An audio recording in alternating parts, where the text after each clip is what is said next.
எங்கேயாவது ரசூல் ஸல்லல்லாஹு அலைஹி வஸல்லம் அவர்கள் சொல்லி வச்சுட்டு போனாங்களா? இந்த வாசிச்சன ஒரு ஹதீஸ்லயாவது ஊழியன் என்ற வார்த்தையை தவிர இந்து ஊழியன், முஸ்லிம் ஊழியன் சொல்லி சொன்னாங்களா? சில மேன்மக்கள் அல்ஹம்துலில்லாஹ் கார் டிரைவரை கூட சரிக்கு சமமா பாவிக்கக்கூடிய மக்களை நம்ம பார்க்கிறோம், கண்ணால பார்த்து நெகிழ்ச்சி அடைஞ்சிருக்கிறோம். அதில் நம்ம இல்லைன்னு சொல்ல வரல. சமூகத்துல புறையோடி போய் கிடக்கிறது என்ன பாவம்? இந்த பாவம் புறையோடி போய் கிடக்குது. நபி ஸல்லல்லாஹு அலைஹி வஸல்லம் அவர்கள் நவீன்றதாக அபூ ஹுரைரா ரலியல்லாஹு அவர்கள் அறிவிக்கிறார்கள், உங்களில் ஒருவரிடம் அவர் ஊழியர் உணவை கொண்டு வந்தால் அவரை தம்மோடு உணவு உண்ண அமர்த்தி கொள்ளட்டும். அவ்வாறு அவரை தம்மோடு உணவு உண்ண அமர்த்தி கொள்ளவில்லை என்றால் அவருக்கு அந்த உணவிலிருந்து ஒரு கவலத்தையோ அல்லது 2 கவலத்தையோ எடுத்து கொடுத்து விடவும். ஏனெனில் அந்த உணவின் சிரமங்களுக்கு அவரே பொறுப்பேற்றிருந்தார். அதனை சமைப்பதில் சிரமங்களை அவர் சகித்து கொண்டார். புகாரி. அல்லாஹ்வின் நல்லடியார்களே, மனிதனுடைய உயர்ந்த குணங்களில் ஒன்று தன்னிடத்தில் ஊழியம் செய்யக்கூடியவர்களை சமமாக பாவிப்பது. அது ஒரு மூமினுடைய பண்பு, கண்டிப்பாக இருந்தே ஆக வேண்டும். நம்மள நிறைய பேர் அந்த மாதிரி இருக்கிறது இல்லை. வீட்டில் வேலை செய்கிறவங்கள ஒரு கேவல பொருளாக பார்ப்பது. அல்லாஹ் பாதுகாக்க வேண்டும். அவங்களுக்குன்னு தனி தட்டை கொடுத்துருவார், அவங்களுக்குன்னு தனி கிளாஸை கொடுத்துருவார், அவங்களுக்குன்னு தனி இருக்கையை கொடுத்துருவார். அவங்களாம் சேரில் உட்காரக்கூடாது. இந்த மாதிரி நபர்களை விட ஊழியனுடைய துவாவை வாங்குறான் பாருங்க, அவன் ஹை லெவல்ல வாழ்வான்.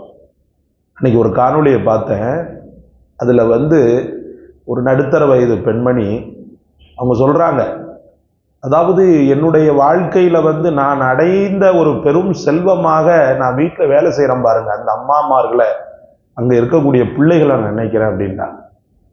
அப்போ என்னான்னு சொல்லி கேட்கும்போது, இதுவரைக்கும் அந்த பிள்ளைங்களோ அந்த முதலாளி அம்மாவோ என்ன வேற ஒரு பொருளா, வேற ஒரு உறவா அவங்க பார்த்ததே கிடையாது.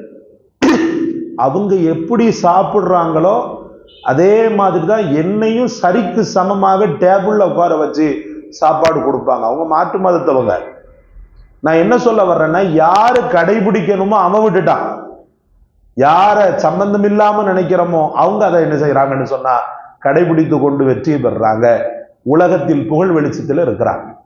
ஆனா அரபு நாட்டை பொறுத்தவரை நம்ம கேள்விப்பட்டது என்னண்டா, அரபிகளுடைய ஒரு நல்ல பண்புகள்ல ஒன்றும் ஊழியர்களையும் சரிக்கு சமமா பாவித்து வா வா வா வா தாள் தாள்னு சொல்லிட்டு என்ன செய்வான்னு சொன்னா தோல் மேல கை போட்டுட்டு அவங்களோட சகஜமாக இருக்கக்கூடிய ஒரு சூழலை தான் எங்க சொந்தக்காரர் ஒருத்தர் அங்க இந்த மாதிரி பணிகள் தான் செய்யறாரு.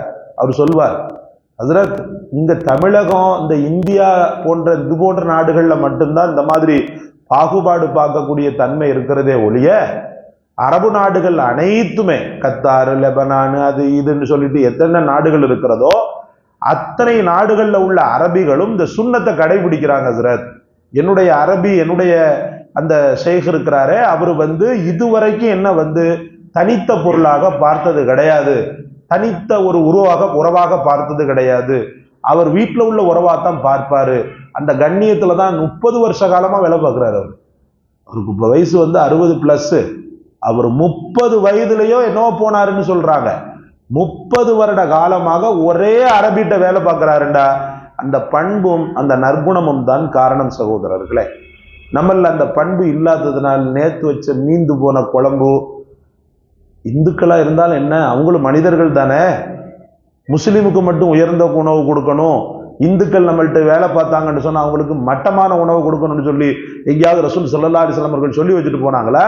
இந்த வாசிச்சன ஒரு ஹதீஸ்லயாவது ஊழியன் என்ற வார்த்தையை தவிர இந்து ஊழியன், முஸ்லிம் ஊழியன் சொல்லி சொன்னாங்களா? சில மேன்மக்கள் அல்ஹம்துலில்லாஹ் கார் டிரைவரை கூட சரிக்கு சமமா பாவிக்கக்கூடிய மக்களை நம்ம பார்க்கிறோம், கண்ணால பார்த்து நெகிழ்ச்சி அடைஞ்சிருக்கிறோம். அதில் நம்ம இல்லைன்னு சொல்ல வரல. சமூகத்துல புறையோடி போய் கிடக்கிறது என்ன பாவம்? இந்த பாவம் புறையோடி போய் கிடக்குது. அதாவது வீட்டுல வேலை செய்யறவங்களை அவலட்சணமா பார்க்கிறது, அலட்சியமாக பார்ப்பது, அவமானமாக பார்ப்பது. அவங்கள பெரிய கொடுமை என்னண்டா, ஃபங்க்ஷன் நேரத்துல கிச்சனை விட்டு அவங்க வெளியே வரக்கூடாது. ஃபங்க்ஷன் நேரத்துல தன்னுடைய கெஸ்ட் வந்திருப்பாங்க இல்லையா, விருந்தாளிகள், அந்த விருந்தாளிகள் கிட்ட நிக்க கூடாது. இதெல்லாம் யாரா சொல்லி கொடுத்தது உங்களுக்கு? இந்த மாதிரி ஒரு கல்ச்சரை யார் உருவாக்கியது? முகமது ரசூலுல்லாஹி ஸல்லல்லாஹு அலைஹி வஸல்லம் எவ்வளவு அற்புதமான ஒரு அன்பகத்தை உருவாக்கிட்டு போனாங்க. அதனாலதான் கோடான கோடி மக்கள் அவங்கள இன்னைக்கும் வசீகரம் பண்ணிக்கிட்டு அவங்கள வரித்து கொண்டு தனது வழிகாட்டியாக வரித்து கொண்டு வாழ்ந்து கொண்டிருக்கிறாங்க. கடை கோடியில் இருக்கக்கூடிய முஸ்லீம்ல இருந்து உயர்மட்ட முஸ்லீம் வரைக்கும் இன்னைக்கும் ரசூலுல்லாஹி ஸல்லல்லாஹு அலைஹி வஸல்லம் அவர்களை நினைக்க காரணம் அவங்களுடைய இபாதத்துன்னு நினைக்கிறீங்களா? இல்ல, அவங்களுடைய இபாதத்தெல்லாம் ரெண்டாம் பட்சம்தான். முதல் இது என்னண்டா அவங்களுடைய மனித பண்புகள், இது போன்ற அவங்களுடைய பண்புகள். இந்த பண்பை நாம இன்னையிலிருந்து கடைபிடிக்கணும். நம்மள்கிட்ட வேலை செய்யறவங்க யாராக இருந்தாலும் சரி, அவங்கள ஒரு உறவாக பாவிக்க, அவங்கள நம்ம குடும்பத்தில் ஒரு உறவாக பாவித்து அவங்களுக்கு உண்டான ஹக்குகளை கரெக்டான முறையில் செலுத்திட்டோம்னு சொன்னா நம்முடைய வெற்றி அல்ஹம்துலில்லாஹ் உலகத்தை தாண்டி மறுமையிலும் தொடரும் என்பதில் ஐயமில்லை. அல்லாஹ் உங்களுக்கும் எனக்கும் தௌஃபீக் செய்வானாக.